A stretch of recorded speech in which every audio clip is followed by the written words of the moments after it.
le dénigrement systématique par des hauts responsables de l'Église. L'Afrique n'a pas d'histoire, une sorte de légende vaste et obscure l'enveloppe. C'est ce qui est absolu dans l'horreur. Cette Afrique farouche n'a que deux aspects. Peuplée, c'est la barbarie, déserte, c'est la sauvagerie. Victor Hugo. Le peuple noir a été l'objet d'un conditionnement systématique, moult fois répété. Quotidiennement il a entendu, lu ou vu des exemples choisis pour lui prouver que le noir était un être inférieur. Des enfants ont vu et entendu leurs parents et grands-parents accepter, avaler tout ça. Tout ce conditionnement a été bien orchestré, avec emploi de tous les moyens disponibles, mais il a été essentiellement l'œuvre des missionnaires et autres hauts responsables de l'Église. Dans ma région natale, le Katanga, Jean-Félix de Hamptine, vicaire apostolique au Katanga, le représentant du pape dans cette région, était connu pour son racisme viscéral, lot de tous les missionnaires acquis à la politique coloniale belge. Il écrivit en 1931, à l'occasion de l'exposition internationale d'Élisabethville, actuellement Lubumbashi, une étude parue dans un album que l'essor du Congo consacre à cette manifestation. Cette étude fut intitulée « Perspectives sociales et politiques ». En voici un extrait. Le conflit des races, objectera-t-on encore, est dans l'ordre logique et inéluctable des événements. Une conquête d'un peuple sur un autre, un empiètement sur les droits d'autrui ne sont jamais définitifs. L'histoire est faite de ce flux et de ce reflux des vagues humaines. Cette loi est vraie partout où il y a conquête violente d'un homme par un autre homme. Deux civilisations, deux énergies, deux courants d'idées et d'intérêts peuvent s'opposer, lutter, triompher tour à tour, sans arriver cependant à se détruire. La pensée est un phénix, qui renaît toujours de ses cendres. La vieille Égypte, que l'on croyait morte, sort vivante du tombeau de Toutankhamon, et revendique son indépendance. Mais, il est un cas très rare et sans doute unique dans l'histoire humaine, où la loi générale que nous venons d'énoncer, ne semble pas devoir trouver son application. Une certaine portion de l'humanité est demeurée sans civilisation, sans énergie, sans idées, sans intérêt à défendre. En Europe, des intellectuels s'évertuent à définir, et à célébrer les beautés de la civilisation bantoue. Dans certains salons, on se pâme devant l'art nègre. Ces amusements ne répondent à rien. La race noire n'a rien derrière elle. Peuple sans écriture, peuple sans histoire, sans philosophie, sans consistance aucune. Voilà pourquoi le primitif n'est pas exposé à des reviviscences d'un passé qui n'existe pas, voilà pourquoi ce nouveau-né peut grandir sans connaître ces réactions qui seraient inévitables chez un adulte, que l'on aurait conquis et subjugué. À Paris ou à Londres, en pleine civilisation européenne, vous voyez des princes arabes ou des maharajas des Indes, en grand costume, fiers d'eux-mêmes et conscients de ce qu'ils représentent sur la scène du monde. Monsieur Diagne, secrétaire d'État aux colonies, ne garde pas le moindre souvenir de son pagne ancestral. Le sionisme nègre est une trouvaille à nous, d'origine communiste, idéologique ou politique, peu importe, ce mouvement est factice. La perfectibilité absolue de l'indigène n'est pas encore démontrée. L'expérience révèle l'existence d'une certaine barrière que le génie noir a de la peine à franchir. L'abstraction n'est pas son fort. Ou bien les indigènes auront toujours quelque chose à apprendre de nous, et n'arriveront pas à nous rattraper. C'est-à-dire que la tête du progrès en haute mathématiques, en sciences, sinon en vertu, restera une tête blanche, la nôtre. Le poids qu'accumulent mystérieusement les siècles sur la tête d'un homme reste une menace, même quand on en perd la conscience. C'est la leçon du poète. Chasser le naturel, il revient au galop. Ce Jean-Félix de Hamptine n'est pas seul à dire tout haut ce que la Belgique, le colonisateur et l'Église expriment à voix plus ou moins feutrée.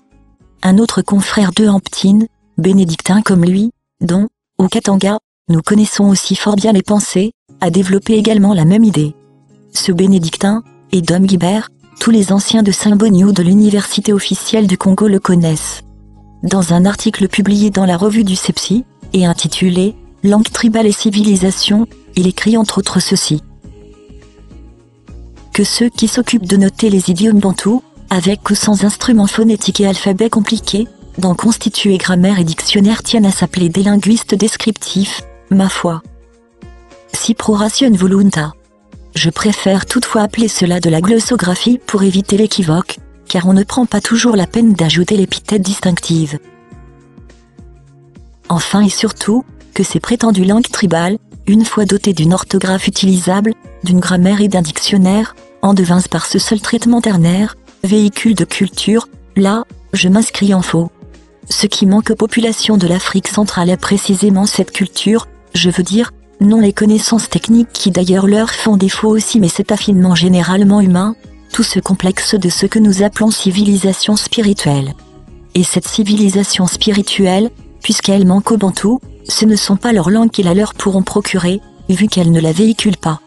Dans une classe d'humanité occidentale on peut commenter un Homère ou un Virgile, un Molière et un Racine, un Shakespeare, ou un Goethe, aux Indes, la Bhagavad Gita, le Mahabharata ou le Ramayana, en Chine un Confucius, ou un Lao Tse, et par ces commentaires ameublir beaucoup plus, et bien mieux que meubler, former beaucoup mieux qu'informer de jeunes cerveaux et de jeunes cœurs incultes ou barbares, mais non avec la fable du lièvre et de la pintade, ou du lièvre et de la grenouille, et autres productions culturelles autochtones de l'Afrique centrale.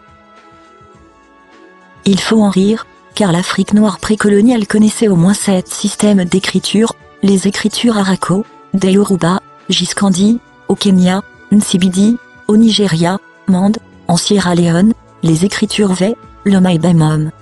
Et dans chacune de ces écritures il y a eu des magnifiques livres et écrits, traitant de toutes les sciences, de la poésie, des arts, etc.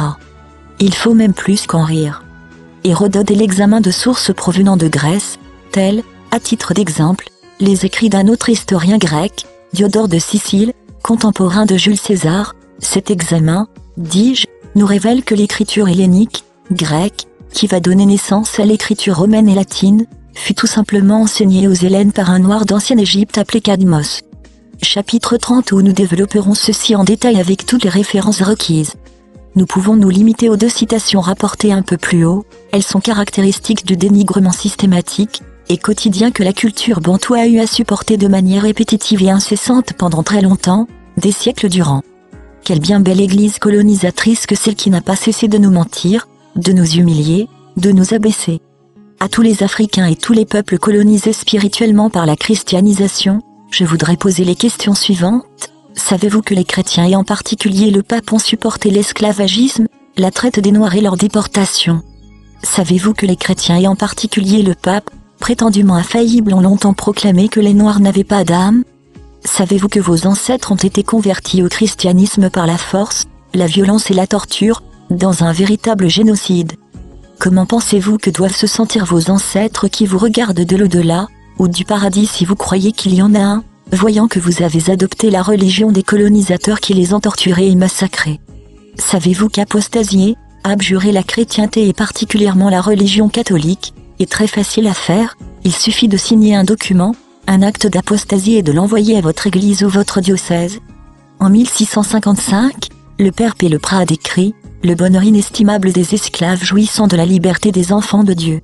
En 1764, le théologien catholique Jean Bellon de Saint-Quentin ajoute « Cette possession et ce service ne sont ni contraires à la loi naturelle, ni à la loi divine écrite, ni même à la loi de l'Évangile », et il ajoute sans rire « Le plus grand malheur pour les Africains serait la cessation de ce commerce. Il s'agit du commerce d'Asie africain, réduit à l'état d'esclaves, rien de moins. » Pendant très longtemps, 5 millions d'Africains, hommes, femmes et enfants, ont été traités comme des bêtes de somme, avec la bénédiction totale des hautes autorités de la religion catholique chrétienne, celle qui prône si haut et si fort l'amour du prochain. Le fait qu'il y a eu un noir parmi les rois mages venus reconnaître Jésus à sa naissance, n'a jamais dérangé aucun pape. Pour bien comprendre l'évolution de la foi chrétienne, partie à son origine du message d'amour d'un prophète juif, le rabbin Jésus roi des Juifs, pour en arriver au pouvoir exorbitant d'un Vatican croulant sous les richesses, il convient de se remémorer quelques faits historiques importants. Le culte de Marie n'existait pas au temps des premiers chrétiens, ce n'est qu'en l'an 431 seulement qu'il a été officialisé. Les cultes des saints et des anges l'ont été en l'an 609. Le culte des images et des reliques en l'an 787. La fête de tous les saints, la Toussaint, instituée en l'an 835. Le célibat obligatoire a été imposé aux prêtres à partir de 1074. Les apôtres étaient tous mariés, à l'exception de Jean et Paul. La couronne du Christ et le chapelet ont été introduits dans les rites en 1090. Le sacrement de pénitence, la confession, créé en 1213. Le changement de l'hostie en corps du Christ déclaré véritable en 1215. Le changement du vin en sang du Christ a été proclamé vérité en 1415. les indulgences, rachat des péchés par de l'argent, en 1500. La fête Dieu institutionnalisée en 1519. Le dogme de la transsubstantiation, transformation du pain et du vin en corps et sang du Christ, a été affirmé solennellement au Concile de Trente en 1551. Le dogme de l'Immaculée Conception, de la Vierge Marie, quant à lui, a été promulgué en 1854. Et celui de l'infaillibilité du pape, décrété par le premier Concile du Vatican, en 1870. Quelle diversité d'inventions humaines sur un laps de temps de près de 2000 ans. Le prophète Jésus, qui n'a jamais institué quoi que ce soit de semblable, doit être horrifié de voir de là où il est à présent, toutes ces choses mises en place après lui et soi-disant en son nom.